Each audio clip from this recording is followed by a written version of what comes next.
And it's one time for the double smash. I probably should open this White Claw before I drink it. That's a good idea. Got the banners rolling at the bottom. You guys need to drink more. You need to drink more High Noon. Lemon. The High Noons are pretty legit. Let's hang out. We'll talk about it on the show. Topo Chico is the best, but anyway, we'll talk about it on the show. 3, 2, 1. Boys and girls, ladies and gents, welcome to another episode of Stadium and Gale. It was Uncle Silk. It's Dan. And Nick. Happy Memorial Day weekend, boys. Beautiful Memorial Day, man. How y'all feeling?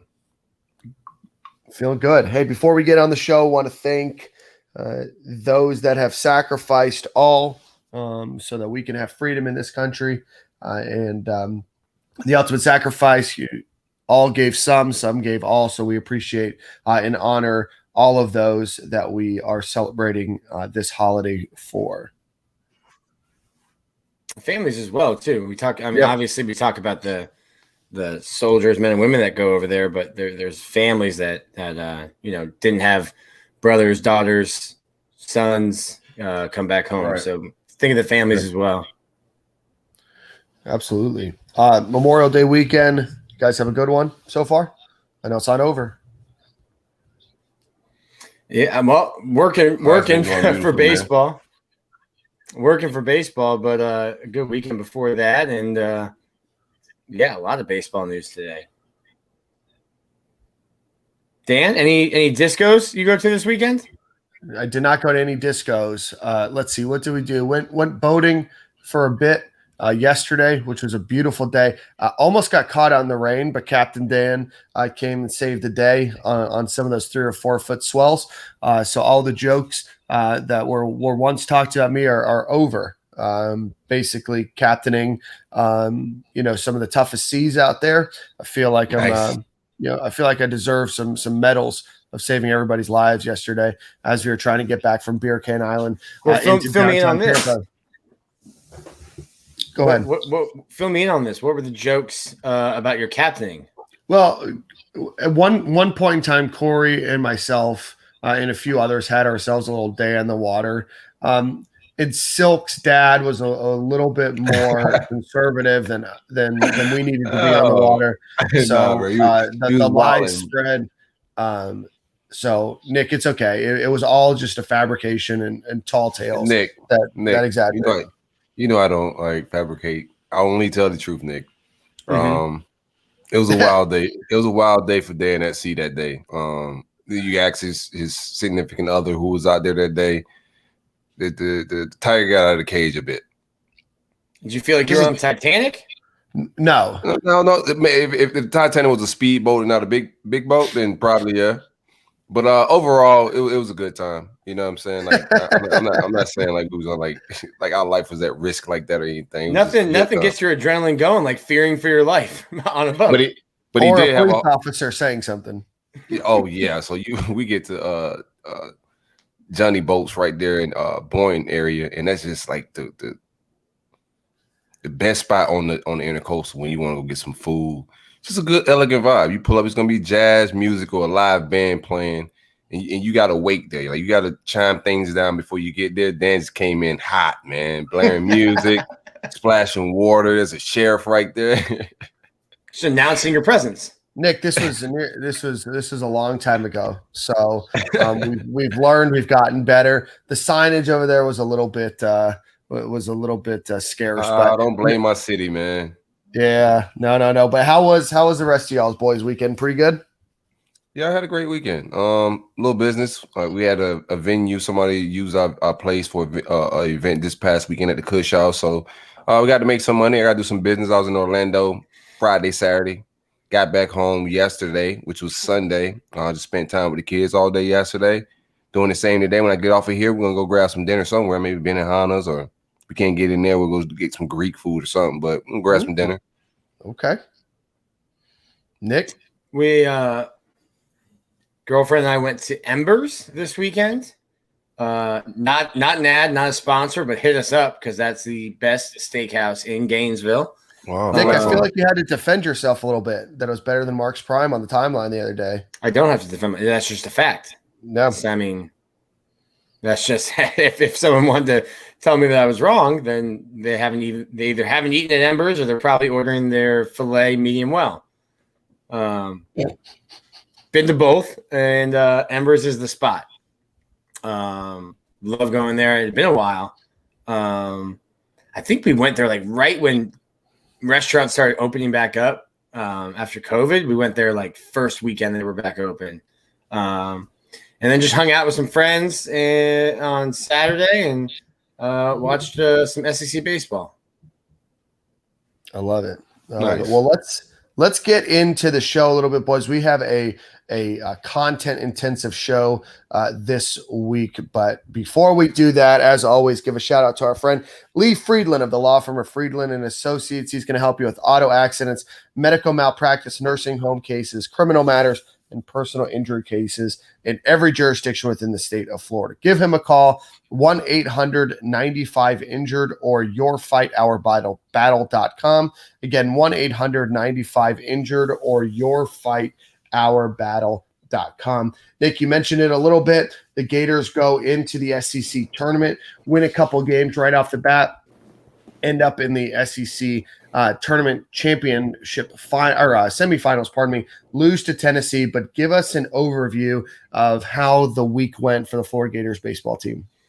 Yeah, so in some conferences like the Atlantic Sun or some of those, if you win the conference tournament and then you win the conference, that's not the case in the SEC. The SEC champion is whoever has the best record in the regular season.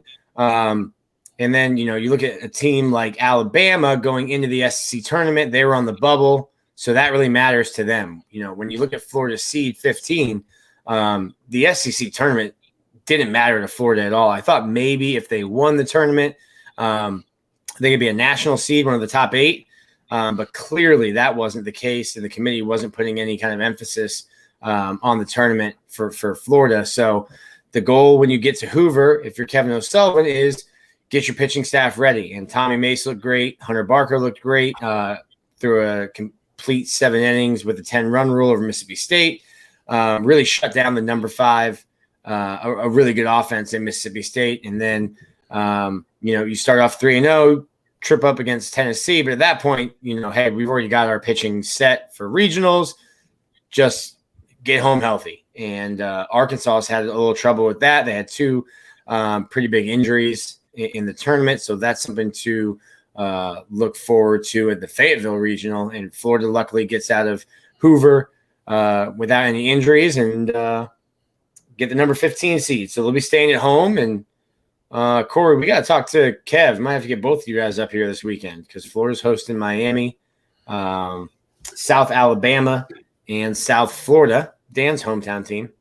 I'm throwing me a good time. My hometown team is Broward Community College, Nick. Oh, I have a Associate of Arts from Broward College now. Nick, talk to us a little bit about. Why do you think he went to somewhere else? Like what? I think I'm like lagging a little bit. You sound good here. Yeah, Okay. You sound good to me. Where are we at? 8:40. It was like 8:45. Yeah.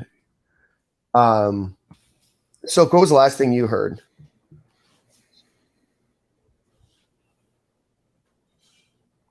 Oh no, I heard everything. I just thought I was lagging, so I wanted to check it before we get later in the show. That's all. All right.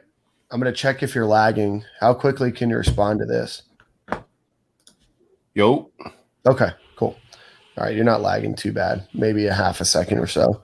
I'll turn off my cam. Okay, so I'll pick up where he talked about me and Kev possibly coming up there. So I'll pick up right there. All right, 8:45 to okay. Whenever you're ready. All right, 3, 2, 1. Yeah, Nick, I seen you tweet about maybe that game or tournament. What's going on? I'm down to pull up. What day we talking about? Saturday? Yeah, so Friday it starts, but Miami is the 2 seed. So the way it works is the 1 seed in the tournament, which is Florida, plays the 4. Florida and USF will play at noon Friday. Miami will play South Alabama at 5 o'clock on Friday, and then the winners of the Friday games play Saturday night, and the losers of the Friday games play Saturday in the afternoon. So it's not even for sure that Florida and Miami will play, but if you assume that the higher seeds win, then it'll be a night game at Florida Ballpark with Florida and Miami, a little rematch from the opening weekend. That'll be Saturday night. Saturday night. Yeah, I might pull up. If that's going down, I'm definitely pulling up. I don't know if Kev's gonna pull up, but I already been in Orlando, so it won't be a long drive for me at all. It's wild. So I mean, it's a $65 million stadium. Beautiful. They've talked about getting upwards of 10,000 people there. They're finally able to have full capacity, so that sucks for fans who have, it's a short work week. I don't know if you can call out Friday after getting Monday off from work for most people. So not sure what the crowd will look like at noon on Friday. I'll be there. But Saturday night, Miami in town, I'd expect a pretty live crowd. Nick, break down a little bit. I know we talked a little bit about this, but just to kind of get a holistic approach of how the SEC tournament went for Florida. Nathan Hickey, Sterling Thompson, Jacob Young were all named to the SEC All-Tournament team. But give us an idea of where you think Florida is heading after their tournament, games against, the SEC opponents into a matchup of these 3 teams, and how does Florida fare against those 3? Yeah, so I really question Florida right now when they're playing, the elite teams. Kevin O'Sullivan, before they went to Arkansas, said this is the kind of team, if we want to get to Omaha and if we want to play and win the last game of the season, this is the kind of team we need to beat, talking about Arkansas. And then you get swept. You're able to win. Let me see, make sure I don't mess this up. You beat Kentucky 4-1. Mississippi State's one of those elite teams. They're a national seed. You crush them 13-1, but they're not really playing for much. They were probably going to be a national seed regardless. And then Alabama's not very good. You beat them 7-2, but then you play one of the elite teams in Tennessee and you get shut out. The first time Florida's shut out all year. With that being said, I think Florida did rebound well. I think there was a players-only meeting after that sweep in Fayetteville to kind of just like, hey, it's we're getting to the point of the season where in baseball, there's a saying, there's always tomorrow, because you play 162 games in Major League Baseball. You're at the point of the season now where there might not be a tomorrow. You're going to play some winner go home games. And I think that I've seen them rally around each other more in Hoover than I did for most of the season. And then really big is Franco Alamon, who's kind of been shaky, has looked really good his last 2 starts, and Hunter Barco has looked phenomenal in probably his last 5 starts. So that's what you're going to need from Florida. You're going to need really strong starting pitching because the bullpen is kind of short. There's really 3 guys, maybe 4 guys that they're going to use out of the bullpen. So you need some strong starts from those 3 guys, and they look like they're starting to pitch their best, of the whole year. So let's break down, and I know that you probably still have a lot of research to do on Miami. Obviously, Florida started off the year against Miami, but talk to us a little bit about South Alabama, South Florida. Do you expect this to be a Miami-Florida showdown, or just kind of break down that field a bit if you can? Yeah, South Florida's not very good. They get in by way, I think, of winning their conference. And South Alabama, I know, has a first rounder in, what's his name? Ethan Wilson. Leads the team in batting, leads the team in home runs, RBIs. A junior outfielder. He is a really good player. That's probably the guy you need, Florida will circle and start the game plan around. I do think it will be a Florida-Miami regional. It's baseball, anything can happen, but I think that's kind of how it's going to play out. Miami was hot towards the end of the year. They kind of hit a lull in the middle of the season, but they'd won 8 of their last 10 before losing to Duke and Florida State in the ACC tournament. Duke was 20-20 at one point and finished 32-20. So the Blue Devils were hot. So no shame in losing to a hot team if you're Miami. And then obviously they hate losing to Florida State. But Miami's going to come in and like, hey, they've seen all three guys that Florida's going to throw that could potentially throw against them. They've played in the park. They won 2 out of 3. So they're not going to be afraid of playing the Gators. And it's a team that won 8 of their last 10. Florida was hot and playing well prior to that Arkansas series. I'm excited. I'm really hoping that there's a good crowd if Florida and Miami are matched up, because I've seen, in the beginning of the year, I think it was capped at like 1,300, 1,500 people, and then it was capped at 3,000 after that. I would love to see 7,000, 8,000 people. I mean, watching the SEC tournament in Hoover, 5, 6, 7, 8,000 people at games. You watch those Mississippi schools. I don't know if COVID ever hit Mississippi. You couldn't tell by watching baseball games. And so, yeah, I'm hoping for a good crowd. And I love a good rivalry. I love Florida, Miami. I'm sure there'll be a bunch of Miami fans that make the trip up. Who you got in that game? You think we beat Miami? Yeah, it'll be interesting to see what Kevin O'Sullivan does. So in the past, when Florida's played, let's say, a JU or someone like that, a Stetson in the regional, there's a thought process. Okay, well, do we throw our Friday night guy against the 4 seed, or do we just assume that we can beat the 4 seed, throw somebody else, and then throw our ace, assuming it's going to be 1 versus 2 in the second game? And then in the third game, which could potentially win you the regional, now you've got your Saturday night guy, your second best pitcher. I don't think they'll do that. I think they'll throw Tommy Mace against USF on Friday afternoon and then throw Hunter Barco.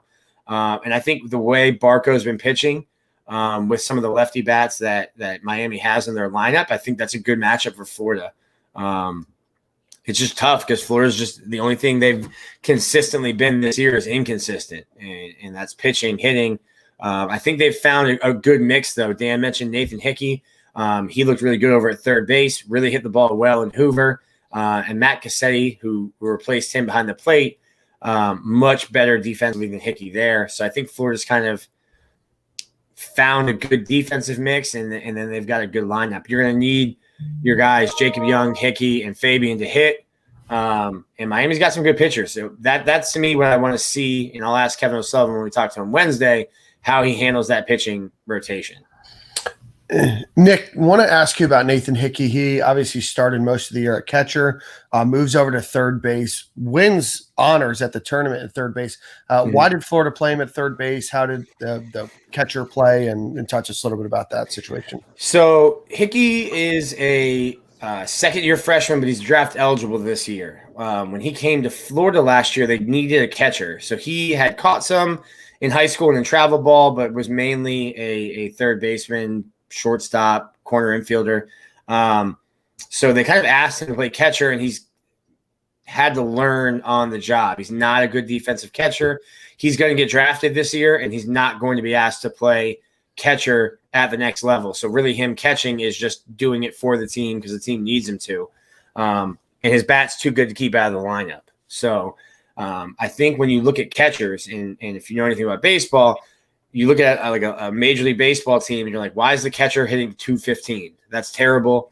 The catcher is responsible for so much other stuff that they're allowed to hit worse. And then if you look at Hickey, I think he caught like 47 of the Gator games this year. I can't imagine that his legs feel good at this point of the season. So when Kevin O'Sullivan comes up to him and says, hey, you're going to play third base this week, he probably just says thank you. And Matt Cassetti is a really good defensive catcher. He's a true freshman and a player that I think will have a really good career at Florida. Might get overpowered a little bit in the box right now hitting, but defensively it's a big improvement for Florida behind the plate.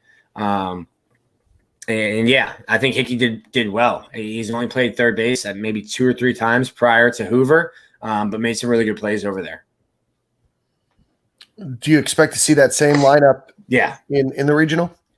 Yeah. Matt Cassetti gives you is better defensively, and if Hickey went over to third base and just couldn't field a ball, then you'd have to put Kirby McMullen back there. But they really want to get Chris Armstrong in the lineup. Big power hitter from the right side and the left side. So I think it's all about trying to figure out how you get the best lineup with the best defense, because Florida's defense has been the worst in the SEC all year. So you're trying to figure out, well, If we play our best defensive guys, does that make us worse offensively? They've been trying to find that mix, and I think with Hickey at third base, if he plays like he did in Hoover, that's your best mix offensively and defensively, getting Chris Armstrong in the lineup as well.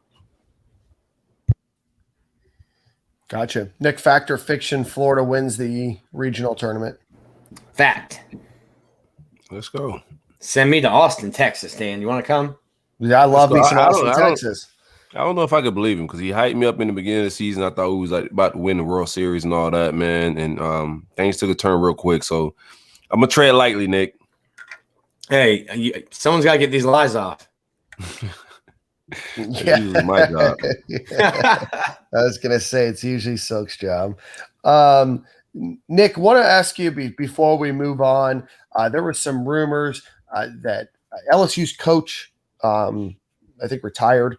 There's been some rumors that Kevin O'Sullivan is the name that LSU is going to be targeting, and that there's some potential mutual interest there. I know that you spoke to him after one of the games this past weekend, but touch us a little bit about the situation at LSU and what you think Florida's chances might be of not being able to retain Kevin O'Sullivan.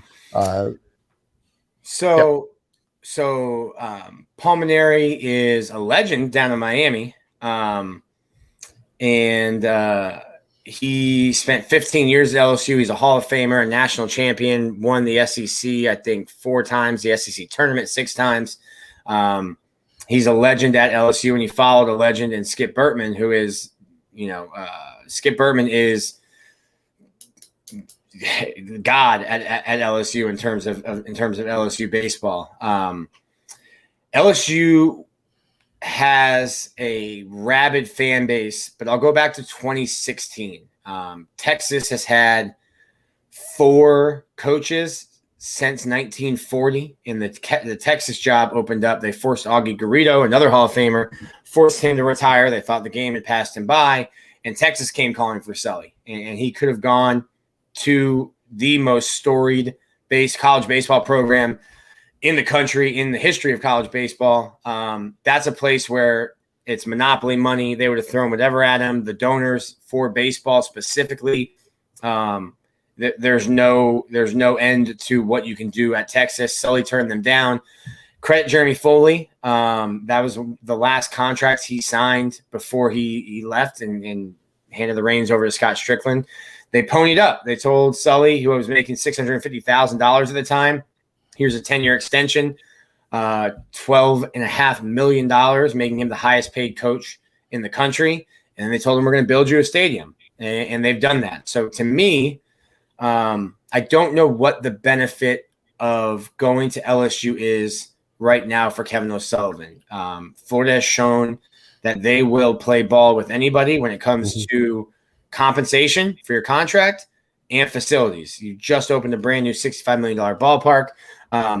Now, some people might not want to hear this. Florida's baseball fan base can't touch LSU's. When I was out in Omaha in 2017, when it was Florida LSU, I'm sure there's some Gator fans there, but that entire stadium is purple and gold. They love baseball. Florida fans have gotten better in terms of supporting baseball since I started covering the team, but it's night and day difference, and Florida's just not there yet. So that's really the only advantage I see, and I don't think you leave a place where you already are that guy. Like I say, there will never be another Skip Bertman at LSU. Kevin O'Sullivan will be, and if he stays at Florida for the rest of his career, will be Skip Bertman to Florida. He will be, Nick Saban. He will be, that's what he is if he stays at Florida. If you go to LSU, I think, I don't want to call it a lateral move. That'll get me, killed next time I go to Baton Rouge.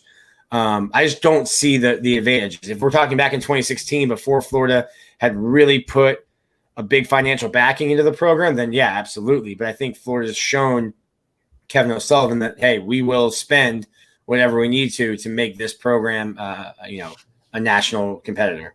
Do you think that there's actual mutual interest, or is that some agents jockeying for maybe some extra money? Or yeah, no, I think Kevin kind of like I said with Dan Mullen in the NFL. Like, I'd like to date Jennifer Aniston, but you can't. Dating has got to go two ways. I think Kevin O'Sullivan is at a point whenever a job like LSU opens up, his name's going to come up because he's proven to be one of the best 5-6 coaches in the country. So when is he entertaining it though? I don't think so. Okay, I know Dan didn't really have any real interest besides like smoke. His agent was probably throwing out there, but he was definitely in the vibes of like entertaining it. I would say, even though he doesn't comment, but I think he plays that game. Dan Mullen will entertain the right job, but they were also they didn't get like their bonuses this year. So like Florida going to a New Year's Six Bowl, he didn't get cut that check because of COVID. That was like I think across the board. And he's in what? So like when COVID hit, a bunch of schools like Tennessee, all of their coaches signed something to give money back to the school because the schools were losing money. So in the coaches' contracts, you get like bonuses for winning the SEC, going to Atlanta, being in a New Year's Six Bowl. You get bonuses built into your contract, and the coaches said, well, we will forfeit the bonuses if we get them because the schools are losing money. And then Dan is in year 4 of his contract. So he's like, I think he has less than 4 years left on his contract. And that's been a thing, negative recruiting that people talk about all the time. Hey, the head coach isn't even on a 4-year contract. So I think Dan was jockeying, or Dan's agent was jockeying for an extension raise more so than there was actual NFL interest. Yeah, but regardless of a pandemic, I wouldn't want to pay back or not get a bonus. That's just me personally. Even if I love this job. Well, they can tell you go find a new job. Yeah. But anyway, so no, I don't think Sully. You left him speechless. So just ran off on a different tangent. I don't think Sully will leave. There's also a situation with his ex-wife. They have 2 children. His ex-wife lives in Gainesville. They share custody. So, and listen, you can figure stuff out. If you really, really, really want to leave, you can figure that kind of stuff out. I just think he's in a good situation. And that it's probably more smoke coming from Baton Rouge than it is, mutual interest from both parties. So you don't expect that Dan Mullen or Kevin O'Sullivan will be calling Baton Rouge? No, or Dan Mullen, either one of them. Mm. He may call Dan for dinner or something. You never know. That's right. Well, Nick, we're looking forward to seeing what happens. Looking forward to seeing. Remind us again, games start on Friday. Florida USF Friday at noon. Okay. And then Miami and South Alabama 5 or 5:30. Florida will be on SEC Network. Miami will be on ACC Network. I don't know why you thought Dan was South Alabama alumni now. You was doing your own podcast for a minute. No, I said USF. I didn't say alumni. I said USF is he lives in Tampa. Oh. That's his hometown team now. Yeah. I guess. I thought South Alabama for a minute. My bad. I'm playing the University of Tampa as my hometown team. No, that's my old podcast partner is the South Alabama. South in your mouth, right? Go Jags. Go Jags. All right. So, Nicholas, before we do that, let's give a shout out to our friends over at Roof Soldier. So if you need a new roof, if your roof is leaking, or if your insurance company is making you replace your roof, give them a call, 1-877-ROOFS-FL. Again, that's 877-766-3735. Mention Stadium and Gale. You'll get $1,000 off your roof replacement. So again, roofsoldier.com, 1-877-ROOFS-FL. In other news, I know we talked about it a little bit last week, but this is a different national championship that the Gators won in men's tennis. Men's tennis player Sam Rafis, the number 6 overall seed in the entire singles tournament, won the national championship on Friday, defeating the number 2 seed Daniel Rodriguez of South Carolina by a score of 3-6, 6-1, 6-4 to earn just the 3rd singles title in program history. Previously, Mark Merkelin in 1994 and Jeff Morrison and 1999 had won the singles trophy. So congratulations to Sam. Florida Gators men's tennis wins both the team national championship and the 2021 singles national championship.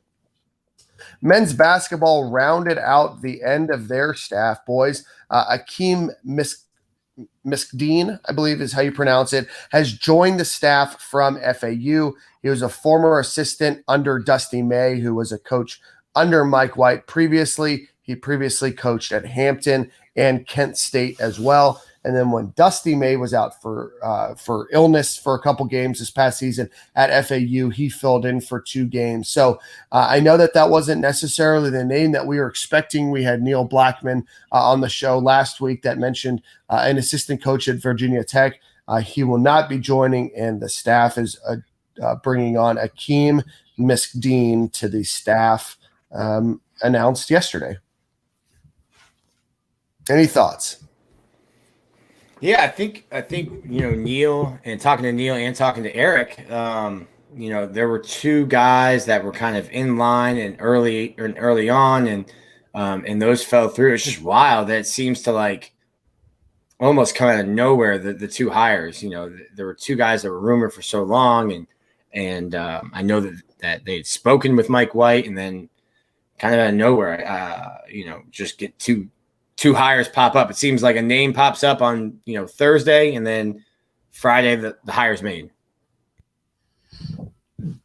Yeah, I think the trend is that they're both well-known recruiters. Akeem Miskdeen had the recruiter title, I believe, at Hampton and Kent State, or the recruiting coordinator title.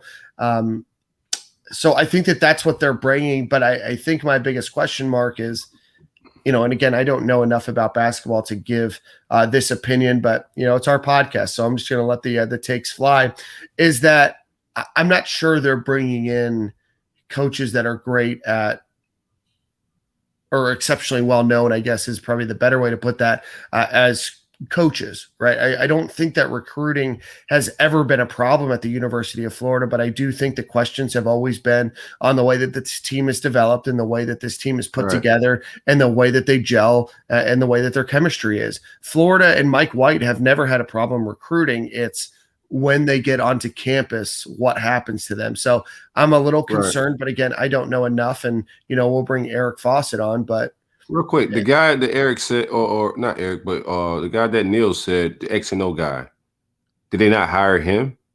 No. He said one guy was really good at recruiting. Yeah, that was going to be Webster from Virginia Tech. Also, the other name that was rumored was Cohen from Stanford, who's another good kind of X's and O's guy.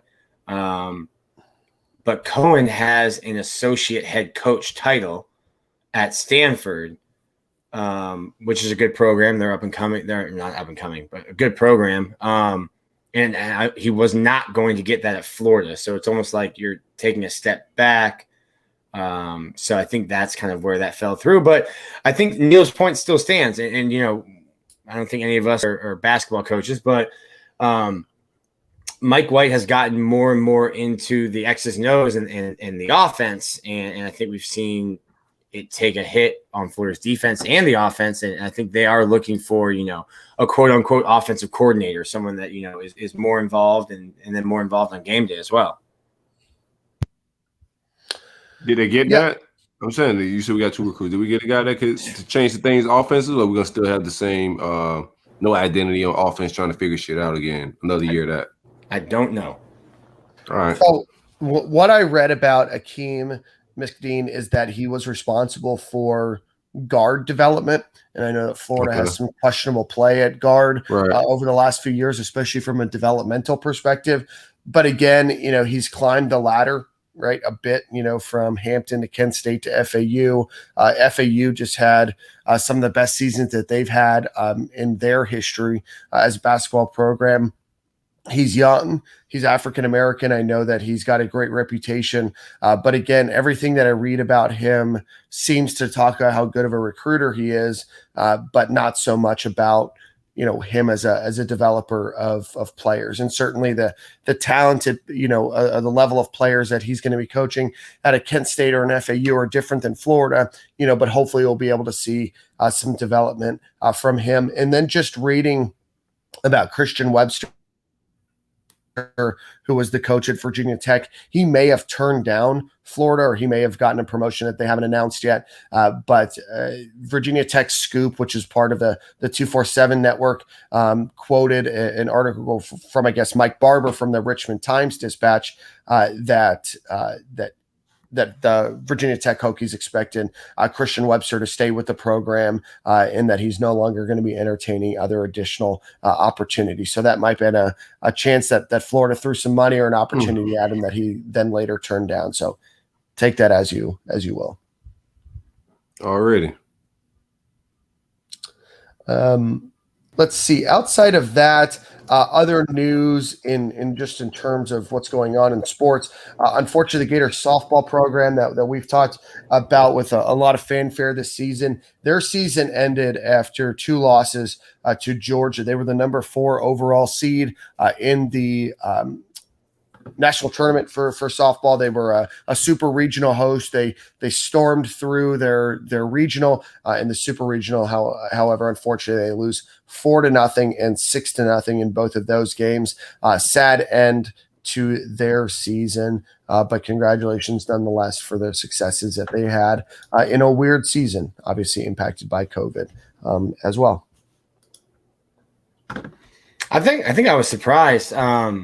For them, everybody was surprised. Yeah, especially to lose 2 games in the way they had. They've kind of been like the cardiac kids, with all their comeback wins late in the year. I definitely did not see them. I didn't think they would lose, let alone get swept. And not score a single run, right? They were a team that, they weren't as offensively heavy as they've been in previous years, but to be swept and not score a single run is just an unfortunate way to go out. And hopefully we'll get them back next year. But it was a tough win, or a tough weekend, pardon me, for the SEC. I believe that there was 5 super regional hosts from the SEC, and all of them lost except for Alabama. So an unfortunate way to end the year, but we'll get him back next year. And with Tim Walton at the helm, I have no doubt that the Gators will be back in the SEC tournament lead or SEC lead, pardon me, and hopefully back as a regional and super regional host and top of the college softball bracket. Well, let's get on to football. But before we do that, give a shout out to our friend Carlton Black with Cardinal Financial. So if you're in Florida, Georgia, Tennessee, or Virginia, give him a call. Any type of home loan, conventional loan, FHA loan, VA loan, fixed rate loan, one-time close assistance, construction close with one-time loan and down payment assistance. Give him a call, 404-769-5501, carlton.black at cardinalfinancial.com. Again, Florida, Georgia, Tennessee, and Virginia. The schedule is starting to trickle out in terms of time and what networks they're going to be on. So 4 of the games have already been announced for the Florida football program. September 4th against FAU will be on the SEC network, kicking off the season at 7:30 p.m. Then they'll play September 11th at USF, which will be played at Raymond James Stadium on ABC at 12. They'll play Alabama on September 18th on CBS at that prime 3:30 time slot. And then, of course, October 30th against Georgia in Jacksonville on CBS at 3:30. What do you guys think of starting off the season at that 7:30 time slot?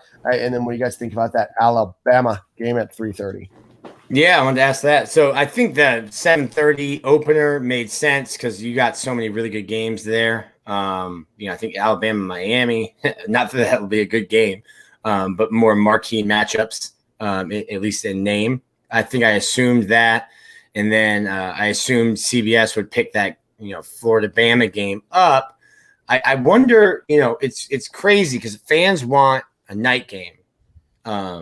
Me as a beat writer do not want a night game because I don't get out of the stadium until like 2:30, finishing my work and stuff. but I saw a lot of people mad that it wasn't a night game. But that 3:30, like you just said, that's the SEC game of the week for CBS. Right. I guess you could. CBS has the option to, double header. I don't like the night games, man. I like especially like with Bama, maybe LSU, those games, yeah, in the fall. It's a little cooler, but let's use the Swamps advantage at 3:30. Mm-hmm. Yeah, I'm a much bigger fan, and this might be a hot take. I mean, now, Nick, I know that you said you like the day games because you're able to get out a little bit more. And Silk, you just mentioned it, but I'll take a 3:30 game over a 7:30 game any day. Right. You still have ample opportunity to tailgate. You have ample opportunity if you want to celebrate after, or if you want to be able to go home after. I mean, I'm not sure about you guys, but I'm not made of money, and those weekends have gone up with those 2-night hotel minimums at $500-$600 a night per hotel, and everything else just kind of wears on you after a while. So I like the idea of a 3:30 game. Get up there, tailgate. You have enough time, but now that I have a drivable drive back now. Like I've done it a few times after a game, get on the road, mostly on L's. I just got to get out of the city or I'll just blow up a gas station or something, so I leave. But now that I'll be in Orlando, that drive back would be easy for me. I may not stay a single night in Gainesville. I plan on going. If I go check out a game, then heading back. So I'm with you. 3:30 is the vibe. And plus, I like to drain teams, man. I think Alabama's gonna come in shape regardless. But I like that 3:30 game because it's just hot, and we've been practicing in this muggy weather all off season. Do you think Florida is already preparing for Alabama? Hell yeah, they better be. Yes. Like I don't want to hear this one game at a time shenanigans. They need to be game planning right now. That's the next fact or fiction. Yeah, that's right. No, you're exactly. No, Nick, I think that they're absolutely preparing for Alabama, and I think that they have to. I don't think that FAU is good at all, and I don't think that USF is good. USF's not the same team that they were even 5-7 years ago. I think that going down to Tampa and playing that game at USF, and I put quote at USF because I think there's going to be more Gators than USF fans there. I don't think that Florida Atlantic is very good. So Florida needs to be able to work out those kinks in those first couple games. But man, if they're not prepared for Alabama, then they're going to get their teeth punched in, because I know that Alabama team is ready and raring to go, because they're not preparing for Florida. They're just preparing to win a national championship. So you got to circle that game, and you got to bust your butt to get there too. Willie Taggart back in the swamp. Nighttime Willie Taggart in the swamp. Shout out to Willie Taggart and the FAU, my hometown team. Speaking of hometown teams, yeah, I think we can keep it vanilla those first 2 weeks. I hope we keep it super vanilla. That's the plan, and I don't think Bama gonna have a good idea of what the hell we want to do. And I think we have an advantage that first half to stay in that game, just from that game planning standpoint. That they have no idea what Dan Mullen is gonna really roll out for them with Emory Jones. We could like this. What could they study? Yeah, no, you're exactly right. Yeah. USF is bad. They were, I think, 1-10 last year. I think they only won one game. I think that they've got a brighter future with Jeff Scott, the former offense coordinator at Clemson, as head coach there. But they've got a pretty bad team, and obviously we'll break this down a bit closer to the season. But Florida needs that to keep their eyes on the prize, and that game's Alabama. I guess with that being said, Athlon Sports ranked the top 10 games nationally for 2021, and the Gators have 3 of them. The number 5 game is Florida, Georgia, and the number 8 game is Alabama, Florida, and the number 10 game is Florida at LSU. Do you agree that those 3 games are amongst the top 10 nationally played games this season? I don't know about LSU yet. I got to see what LSU roll out. We should have beat them to sleep last year. It was a weird game, weird night, weird play calling, weird team play, weird shoot throw. A lot of things happened that was weird. But I got to see LSU bounce back as a program post Joe Burrow. But those other two games are gonna be Gotta good go games. to Baton Rouge for that game, though, and it seems. Speaking of night games, it seems whenever Florida goes to Baton Rouge, that's a night game. It's been an intense rivalry the last like 4 or 5 years as well. So tell me if I'm wrong. I thought like you're wrong. Florida, Florida, Tennessee, Florida, Georgia, Florida, FSU. Those are like hatred rivalries. I always thought Florida LSU was like a mutual respect rivalry until like the Hurricane Matthew shenanigans, where you're afraid you football players are afraid to play football. I'm just like, that's the dumbest thing I've ever heard. No one's afraid to play football. No. I do think McElwain was trying to back out of that shit. Like, don't be not that we could keep it a buck. Yeah. McElwain was trying to back his way out of that, and I wasn't mad at it at the time. I don't think the players were scared of anything, but I do think McElwain was trying to politic his way out of that game. It all worked out, though. It all worked out. But I think that's when that at least for me and kind of like looking at both fan bases, it's kind of gotten nasty since then.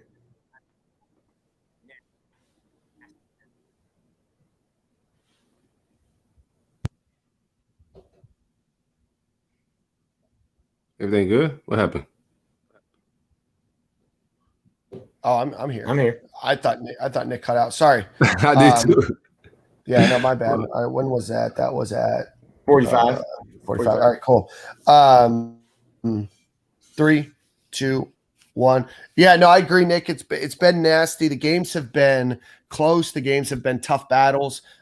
Florida gave LSU, their toughest game a couple years ago. Obviously, last season, was a wild game, but I don't think that there's any love lost between these two programs.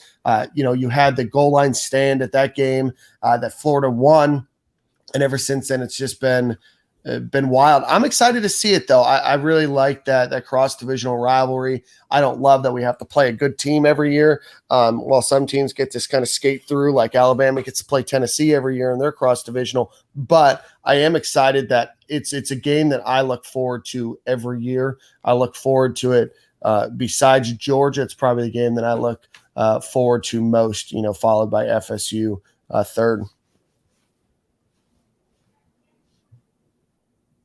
What about this year? Because I mean, like, I think realistically we go 2-1 there. The fanatic in me by the time fall kicks off will say 3-0. I think we go 2-1 there. Are you ready to call your L? Is it going to be Alabama, or you think no, that? No, don't do that. Okay. That's right. There's no L's. There's no L's on the schedule when Silk looks at it. No, not once the games get ready to get played, then everything's a win until a loss happens. I'm a fan, man. I'm not a journalist. I'm a fan at heart, bro. That's a good way to live life. I'm going to call you Pinocchio or Peter Pan, some kind of fictional character, the weekend of Alabama when you predict that W. I don't know if I predicted what it's out to play. We'll see, man.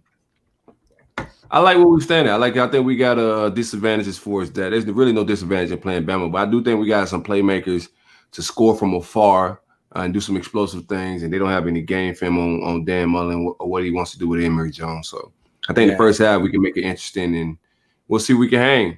Defensive tackle play is going to be key. If them boys is what they say they is, I think we're going to see a different defense. Starts up front. Yeah, it's interesting that you said that, Selk. I was talking to somebody close to the program the other day, and they're very, very, very excited about this defensive tackle group. The couple transfers that have come in, and I don't know if you guys have any thoughts on them, but have really come in and made some impact. And I know that there's a lot of folks that are really excited about them. And we had a former staff member reach out to us on Twitter, DM, that said that he thinks that Donovan McMillan is going to be the best potential DB or safety that has joined the class this year. And in fact, he thinks that he might even grow to a linebacker. So there's some excitement for some of these young guys. But I know I just brought up two very separate points there. So defensive tackles and Donovan McMillan. So I'll let you guys talk amongst yourselves about either of those two topics.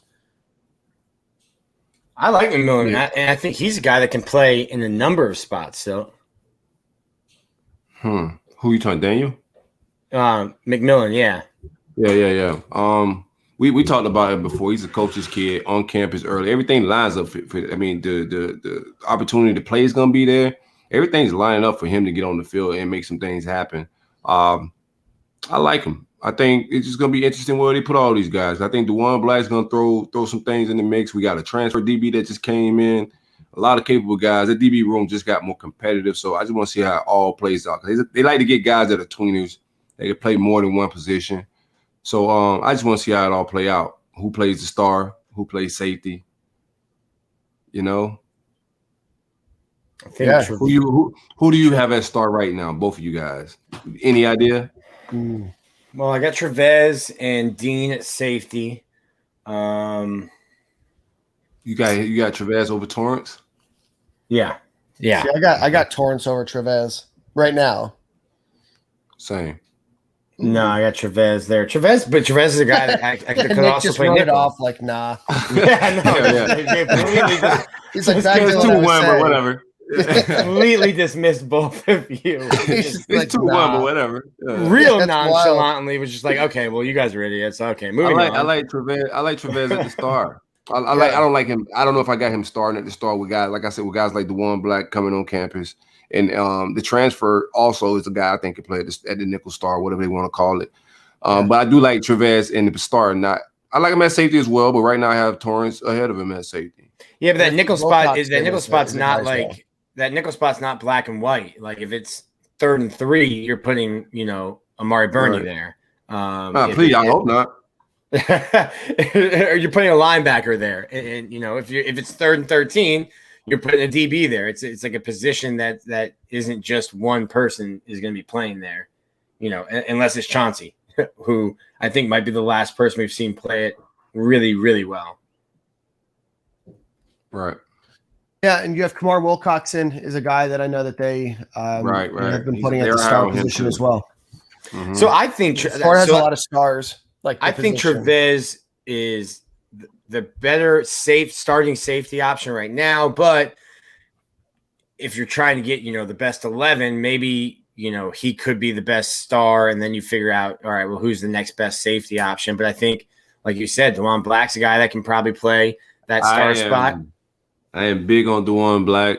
Pause. I don't know if that was weird. I'm big on DeJuan Black, man. I think DeJuan Black is going to be one of those guys that make a big impact this fall and be in a lot of TV hosts and analysts' mouths and whatnot. I think DeJuan Black is going to do some big things, man. I don't know if it's a safety, star, linebacker, or where they got him at, but he's just a guy. He got that work ethic. He got that agility, speed, everything you need from just flat out playmakers. So I don't know where they're going to put him at. I have no idea. But if he's a star and that's what they got in mind, then pencil him in as the starter at star. Wherever he's playing at, linebacker, star, or safety, he's going to shake something up. Is that the first time, like, immediate pause of yourself? Oh, no, he's done it all the time. Okay. Yeah, I'm pretty consistent. Yeah. Okay. I'm just checking. Quick draw. He usually pauses himself. Yeah. I don't know, man. It's only like my 4th show. I don't know what I'm doing. You keep up. Pause. So let's get into a new segment of our show. I wanted to call it Fact or Fiction, but Nick said he wanted to do buy or sell. I said I wanted to do diamond hands or paper hands, but we're going to stick with buy or sell. So we have 5 different questions.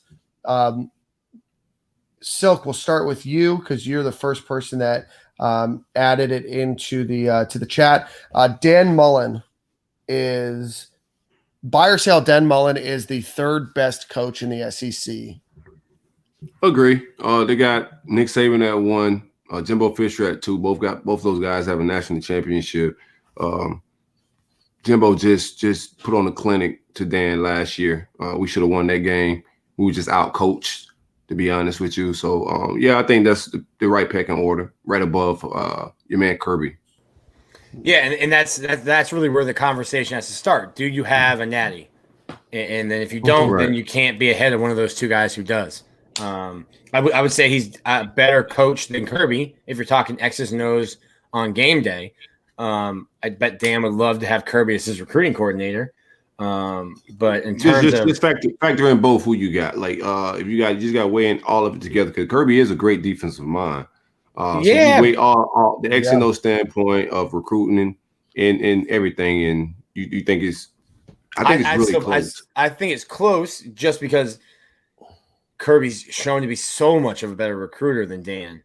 But Nick, let me ask you a question. He can't manage rosters. I think Dan Mullen does a great job managing the roster in the locker room. Yes. Nick, let me ask you something. Ed Orgeron has a national title, and he's below both Nick Saban, Jimbo Fisher, back Kirby myself Smart, into a and corner Don there. Mullen. Yeah, what are your thoughts now, Nicholas? Butaga. So based on your logic, then you have to sell because he doesn't have a national championship. There you go. I sell. All right. Very good. I sell. We start with natties. Yeah, you start with natties, and Nick backed himself into a corner. I sure did. That was man. You not smart. You're in the corner of that's a bad corner. Bro, it's a bad corner to be in. I'm on the ropes. The referee's looking at me like, "You sure you want to still be here?" And I'm thinking, I just want the world to know that Nick Delatorre thinks that Ed Orgeron is a better coach than Dan Mullen. I just got big brained by Dan, real bad there. Yeah, I'm gonna buy that. Dan Mullen is pause. I'm gonna buy that Dan Mullen is the third best. He might even be higher coach. But I don't buy, so I'm going to sell that he's the third best leader of a team in the SEC. How is Silk the only person that gave a legitimate answer to the question? I backed myself into a corner. So no, I'm going to sell and sold. No, wrong. I said I'm going to sell. I would buy that if the question was who's the best game day caller, that Dan Mullen is in the top 3, maybe even the top 2 behind Nick Saban. But I'm going to sell overall because I think that his recruiting and his administrative capabilities have him lower than Kirby Smart. I do got to. Kirby's just lost. If you piss the bed on that many 5-star quarterbacks, I just can't have you ahead of Dan Mullen, who took a 2-star, and you see the rest is history. Yeah. I just think Dan Mullen overall. You look at the draft, what he's doing, what he's got, roster management. He's just ahead of Kirby. Kirby's behind, and quietly we're having a quiet offseason, which is rare with Dan Mullen. Yeah, I will say this. I was talking to somebody the other day. Arrests, offseason noise, everything else has really gone way down under Dan Mullen, which is obviously what you want to. I didn't want to say anything. I've been thinking this for the last couple of months. Like, boy, it's been greatly quiet this offseason. Knock on wood, man. So shout out to the staff and the players for just keeping their nose to the grind and staying out of trouble. I can't believe you guys would even jinx it like that. Ain't no jinx, man. When you live in righteous, Nick, everything just works out well for you, brother. You think they're all living righteous? You got to speak it into existence. Yes, sir. Yeah. When's Bible study? As righteous as a teenage football player on University of Florida campus can be. Right, so we're not doing any credit card. We're not doing any credit card scandals. We're not wrestling, fighting. Yeah. No tay-bang. No. No pots and pans. None of that. BB guns, airsoft guns. No more West Coast is watching. We do not have any of that. West Coast is just minding their business. Oh, that was a wild off season. Let's see. Buy or sell. Emory Jones is a Heisman Trophy candidate. That's a big sell. Okay. I mean, you've seen guys. I mean, like. So I think the only people that saw like Cam Newton being a Heisman were Florida fans. Like he went to Auburn and like nobody knew who's this kid from Blinn College that he was at Florida for a year. I think Florida fans are probably the only people that weren't surprised when Cam Newton hoisted the Heisman Trophy. Joe Burrow seemingly came out of nowhere, so it can happen. I just don't see it. Again, we talked about it on a couple shows ago about. I forget it was Pro Football Focus had like Emory Jones drafted 6th. I was like, all right, well then they probably think he's a Heisman candidate because that's kind of year he would have to go 6th overall. I just don't see it right now. There's just too many unknowns. We don't know what the offense is going to look like. What is the offensive line? I mean, you lost your 2 best offensive linemen on a bad offensive line. So, like, is the offensive line going to be better this year, or is he going to be running for his life? Is he going to be, running around 10 yards in the backfield 2 seconds after the snap, trying not to get tackled? Yeah, I don't know. Go ahead. So, yeah, I just think you got to have these. I got to see some intangibles from Emory before I throw him in a in a Heisman race. I think a lot of these guys that end up being in a Heisman race have a lot of intangibles and a lot of magic. Kyle Trask putting ball in weird spots, just doing a lot of crazy things with ball placement, accuracy.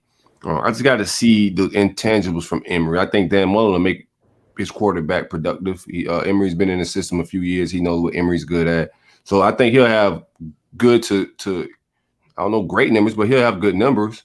You got to be on a winning team too, especially if you're a quarterback. Correct. You need some magic. You gotta be making things happen and having some intangibles to be in that consideration, man. So we'll see. But I don't think so. I'm selling it right now. I got to see it. I'm going to buy. And the reason I buy is because I think that he has brand recognition. I think he has name recognition. I think that he has some ability to really create those game-breaking plays that you need to be able to be a Heisman Trophy candidate. I don't think that he's going to be put up the most numbers or the highest numbers, but I think they'll put up some electrifying numbers.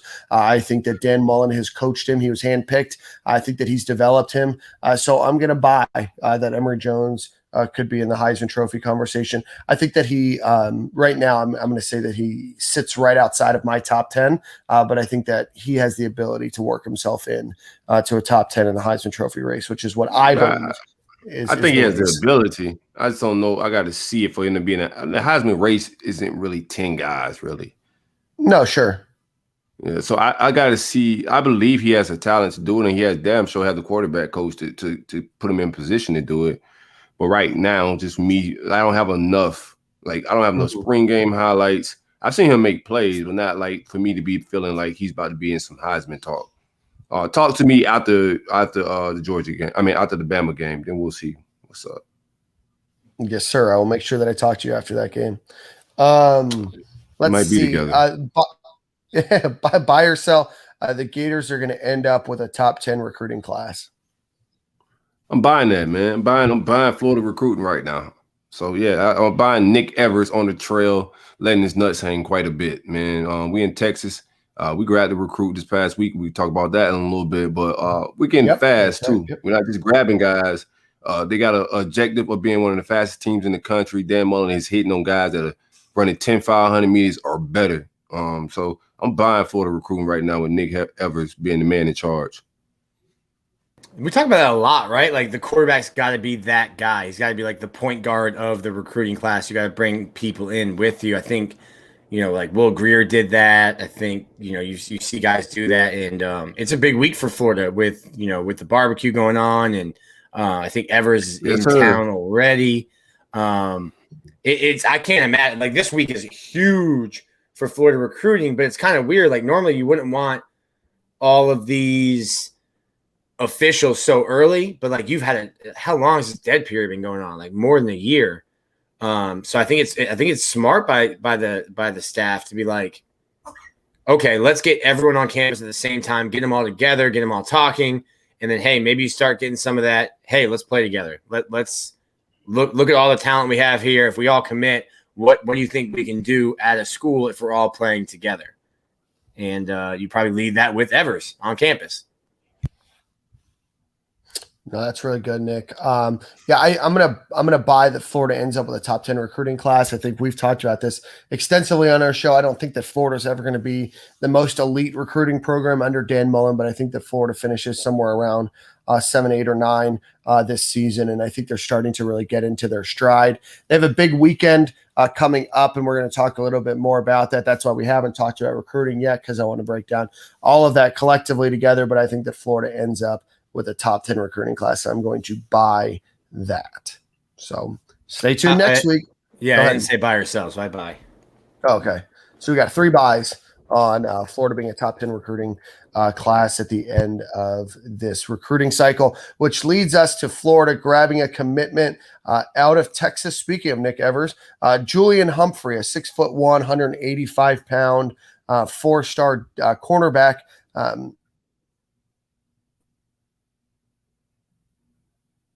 has committed to the Gators. He said that his relationship, ex-coach, as well as his relationship with Nick Evers, the quarterback commit, helped solidify that for the University of Florida. He's the Gators, I believe, 6th commitment for that class of 2022. He picked Florida over Texas A&M, who he absolutely bodied during his commitment video, Penn State, and then a number of other top 5 programs. I know that he's going to make his official visit to the University of Florida on June 11th. He was a back-to-back first-team all-district, and he's a track guy that ran, I believe, a 10.5 or a 10.6 100-yard dash or 100-meter dash, pardon me, but really a guy with a lot of skill. So, Nick, what are your thoughts on Julian Humphrey, the 6th commitment for this Florida Gators recruiting class? Well, Silk said it. Just get fast. I loved when Urban came to Florida and said, we're going to be – you take like one look at the state of Florida and like, hey, you might have to go out of state to get quarterbacks, but you don't need to go out of state to find speed, to find DBs, to find receivers, to find running backs, safeties. Just be the fastest team and figure it out from there because you can't teach speed. Yeah, so I'm with the same thing, man. I don't know what they putting in the water in Texas, man, but them 100-meter times, I'm a track guy, so I follow all these times. Every time they post these times, they are ridiculous, man. The last guy in the heat ran like a 10.5, 10.6. That was nuts. It's nuts, man. Yeah, let's camp out in Texas. I thought we was gonna maybe lose some traction with Brian Johnson leaving the squad. He had some Texas ties, but with Nick Evers and I guess Kyle Trask's success, that we got to weigh that in a little bit. But we're camping out in Texas and we're getting some studs, man. DB, I think, is a down year in the state. So to be able to grab a kid like this that Texas A&M and the big dogs wanted, I think it's real good get by the staff. You got to give them their kudos, man. They're not leaking a lot of information out there, so we're not getting any, this kid about to pop and all that stuff, but they're getting the work done and things are starting to heat up. These kids are sight unseen as well. No, Silk, you're exactly right. And Julian Humphrey, just because a lot of recruiting has been a little bit behind the scenes, you're not getting the same amount of visits and everything else. Julian Humphrey is a big name. On Rivals, they have him ranked as the 55th overall player in the country, the 8th best cornerback in the country. So it's a great player, a guy that kind of came out of nowhere to the average fan that may not have been paying attention. But he's fast, he's rangy, he's got good size. I think that he's a solid player. I think that he's going to come in and make a big impact. We've talked about where Florida's defensive back room is right now. Where there's some question marks at cornerback. I think a lot of those question marks over the next few years are going to get answered with the addition of a guy like Julian Humphrey and a guy like Jadarius Perkins, who committed last week from Missouri, adding that to Jason Marshall, your Jordan Young, etc. I think that DB cornerback room is starting to solidify itself a bit more. Absolutely, but we should be. These are the kids we should be getting every single year. Top 247 type talent, top 100 type talents at this DBU, this reputation, and just big kids that can run fast. Everything else kind of works its way out, man. The kid has great film, by the way. We keep talking about track, but he has great film. Come up and tackle, great makeup speed, everything you want to see in the DB, size. He has it, man. Good get. Surprise get. I wasn't expecting that at all. Right. Do we think it sticks? Does the commitment stick? It's early. I don't see why not. I think I don't see why not.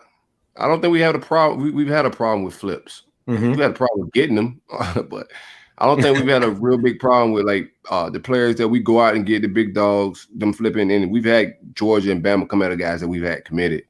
I think it sticks. Same.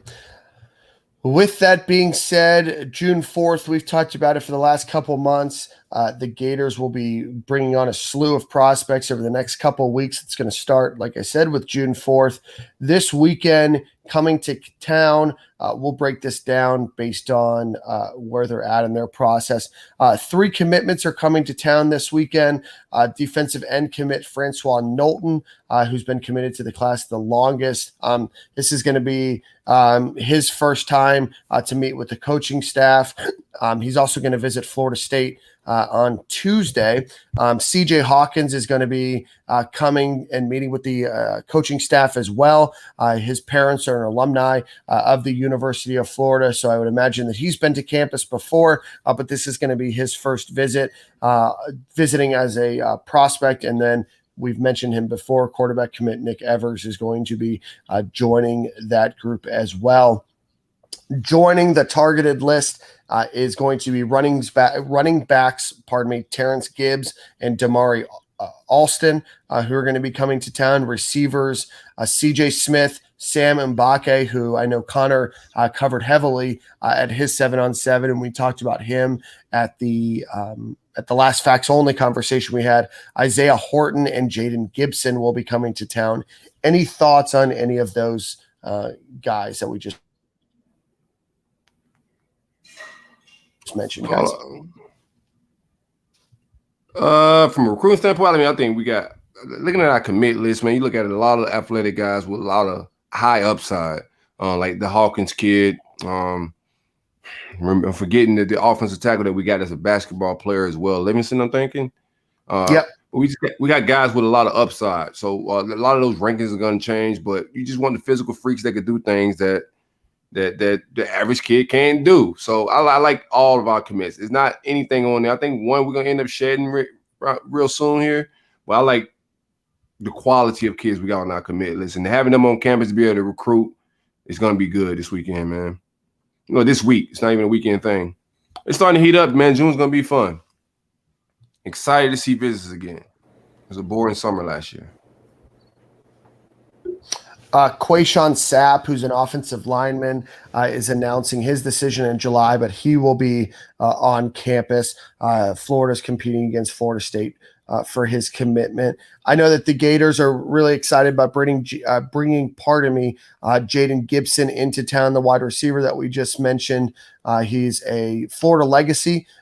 Miami is recruiting him very hard as well. But I know that Florida likes the position they sit in with Jaden Gibson. On defense, EJ Lightsley is coming to town, Jaquise Alexander, Nick Cole, Devin Moore, a lot of big names, and then a lot of folks from the 2023 class as well will be there. So just imagine over the next few weeks, not only will we have a facts-only discussion to break down Florida's recruiting, but you have a lot of big names that are going to be coming onto campus, and I would imagine a couple names will start to pop here soon.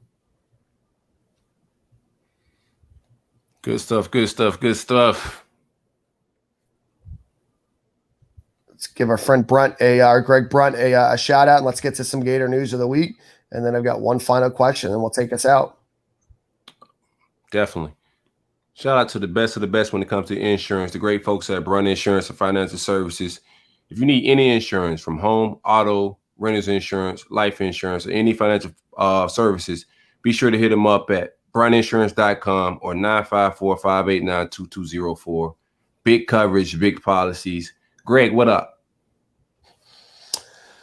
Let's see. In Gator news of the week, not a ton. Alyssa Baughman and Megan Skaggs have announced they will be returning for their 5th year on the University of Florida gymnastics program. So both huge gets to return. Florida will be stacked again in gymnastics and will be making their run at a national championship again.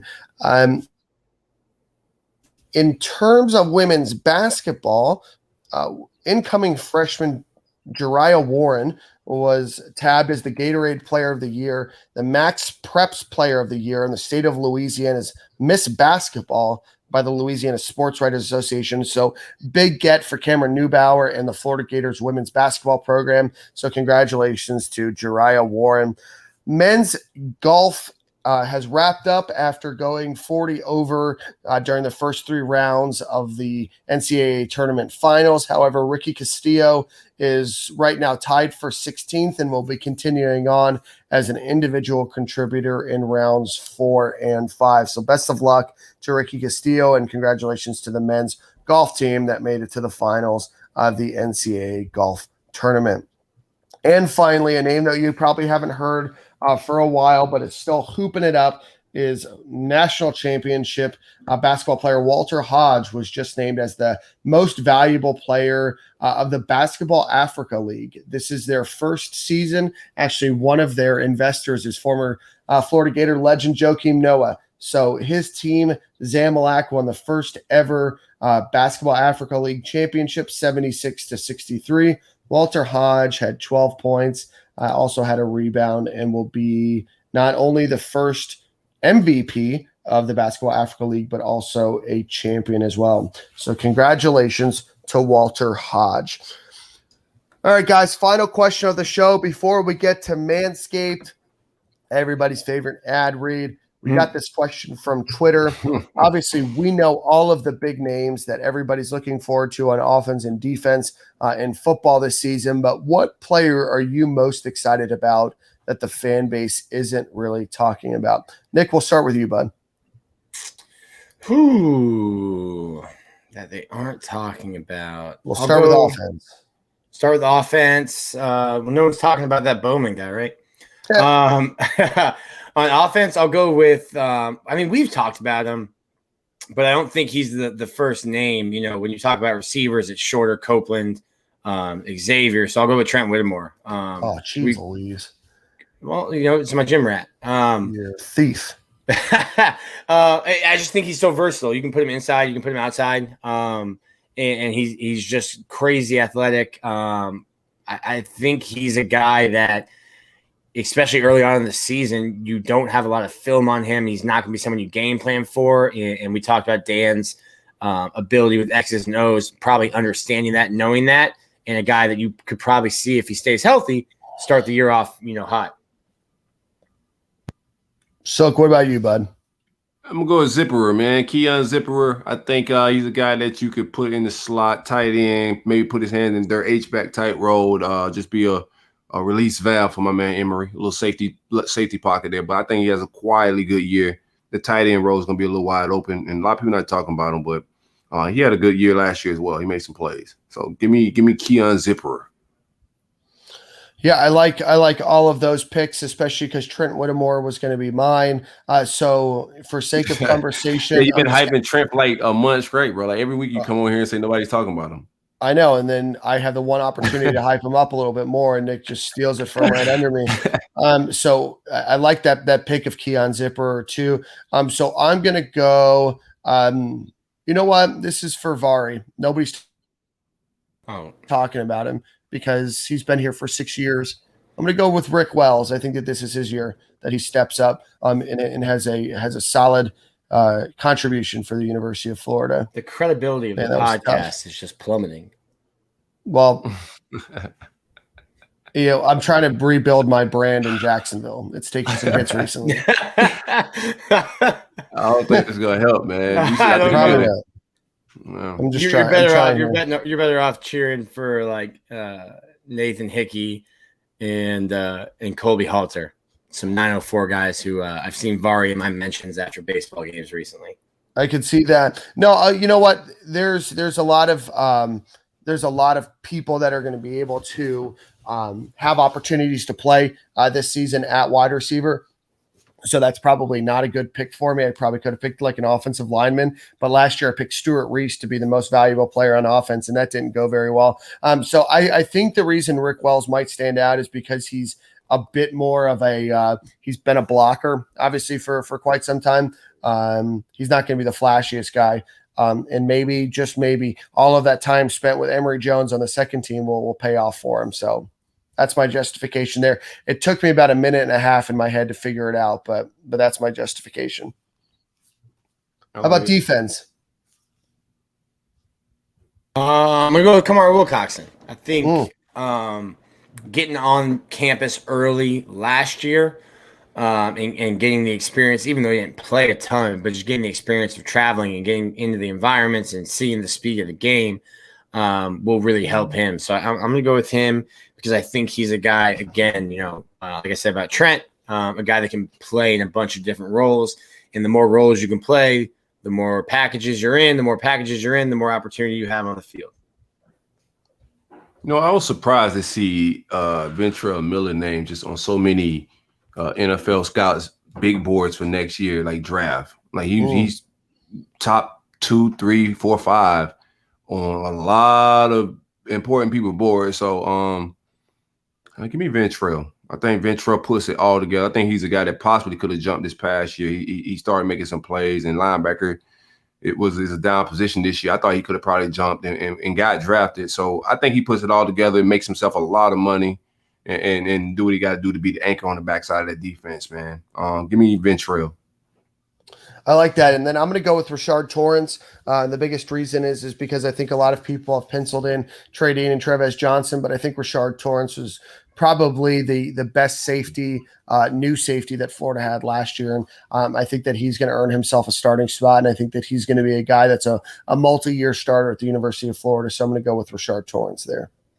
Okay, with all this Daniel McMillan, I think we got a lot of possibilities at safety now. No English is gone, but you think some weird way we started the safety rotation again? I shouldn't speak on that either. Speak that into existence. So I'll say this: Ron English came on our show and said that safety rotation was the way that defense is played. So Ron English, friend of the program. It was Ron English, friend of the program. I don't think that he was a friend of the program towards the end, but we caught him last offseason when everybody was just dying to talk football. But he said that the transition was built in to Todd Grantham's defense. I don't know if I buy that, but so I would imagine you're going to see some rotation until some players get solidified back there. Bro, we got the runaround from that. Ron told us that the players suggested it. The players said that he suggested the players, it. I'm pretty sure the players suggest like no curfew. Like what are we talking about here? Imagine being a guy that doesn't play very much suggesting that he play more. You know what I mean? Like, obviously. Yeah, right. Hey, you guys think it's a good idea. And I don't think no starters is like, take some reps from me, bro. I don't really want to go pro or nothing. Coach, I saw I was 4th on the depth chart. I really think we should have a more balanced rotation that sees me getting at least 25 snaps a game. Yeah, it's like Harlem's team, man. Like everybody gets a shot, man. Like, what are we doing here? Harlem's like, I'm not excited about the amount of reps I'm getting at running back. I would like to play running back. And coach is like, all right, you got it. No, I think the thing about it is he's 8 and he does make suggestions to the coach. Like he's already told me as soon as he gets to the game tomorrow, he's gonna tell the coach he needs to be rushed the whole game. Like, bro. You're just letting him live. All right, you should tell the coach. Yeah, man. I'm not gonna tell him anything. If he got it on his spirit, go ahead and do it, bro. Like his learning experience at football is gonna be his, man. So let him go tell the coach that. Coach will tell him what's up. Oh my gosh. Yeah, I what do you think, Silk? You think you see a lot of rotation at safety again? Yeah, I think until somebody proves themselves, I think it's unproven. I think Dean's spot won't be rotated if he do what he got to do, because I know they like upperclassmen. He's an upper class guy. He started turning on last year at the end of the season. So if Dean is still on his game, he can solidify his spot just from seniority, knowing the calls and doing what he got to do. But if he started getting barbecued back there, you just got young, capable bodies that's ready to make plays, man. And I think these fresh new DB coaches don't feel like any loyalty or they got to play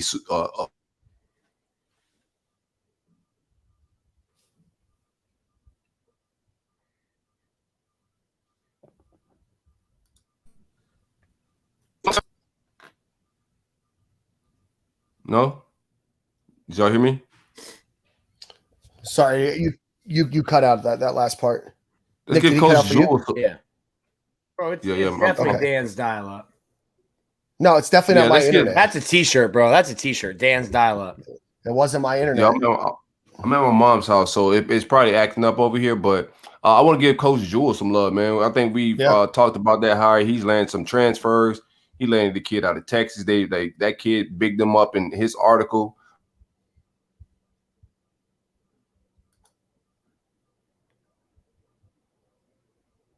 Nope, it's Silk style up. Trying to give Jules Jordan his props, and you cut out. Dang. Well, at least we got all the way to the end of the show before you cut out. So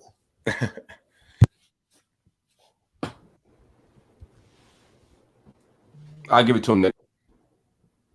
Yeah, I don't know what's up, bro. Hello, right, y'all hear me? Yeah, we got you now. Why don't we just go straight into a Manscaped ad read and hey, we'll just if I can get through it. Yeah. Shout out to the great folks at manscaped.com, man. It's summertime. It's officially summer, man. Memorial Day weekend. The heat is out. The heat is real. Be sure to visit manscaped.com and get your 20% off and buy that ball deodorant, man, because it is real out here. I messed around and stepped outside without it earlier, Dan. Just make a quick little walk and brisk around the neighborhood. And then I got back to the car. I was like, back to the house. I was like, let me jump in the car and make a run to Publix and go ahead and do what I got to do real quick before I get relaxed and do this State Miguel. Whew. Man, by the time I finished that walk out of my car, the AC didn't even cool me off because the Publix is so short. I get to Publix, get out the car, man. Sweat's dripping down my leg. Big ball perspiration. You know, no ball deodorant. Things got a little milky and a little salty. So I had to run back to the crib, man, and get fresh. Everything shaved and clean, though. Shout out to the great folks that's making a Lawnmower 4.0. No snacks, no cut, no abrasions. Dan, Nick, you boys try that thing in the shower yet? Nick, you're a new guy to Manscaped. How you liking it?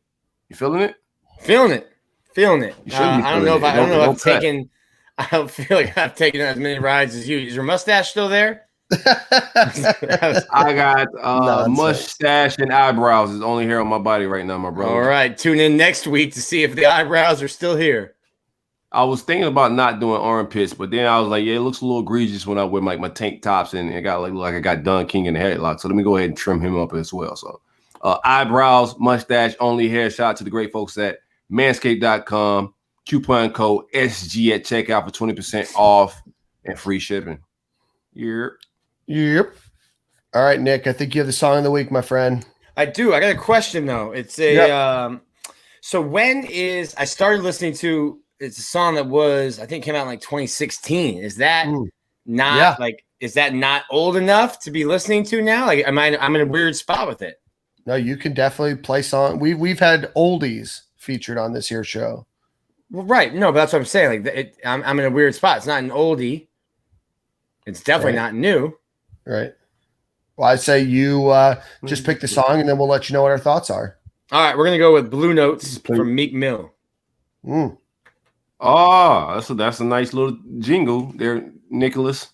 But you know what I'm saying? So like it's not like I'm calling out like some like old DMX. Rest in peace. It's like there's a new DMX album out here, by the way. Yeah, it was good. Anyway, Meek Mill, Blue Notes. That's a jam. Alrighty. Same corner, same time next week. Bet. Alrighty. See you guys next week. Yeah, man. Same corner, same time, man. With new and upgraded internet. I'll be home. Alrighty. See you guys.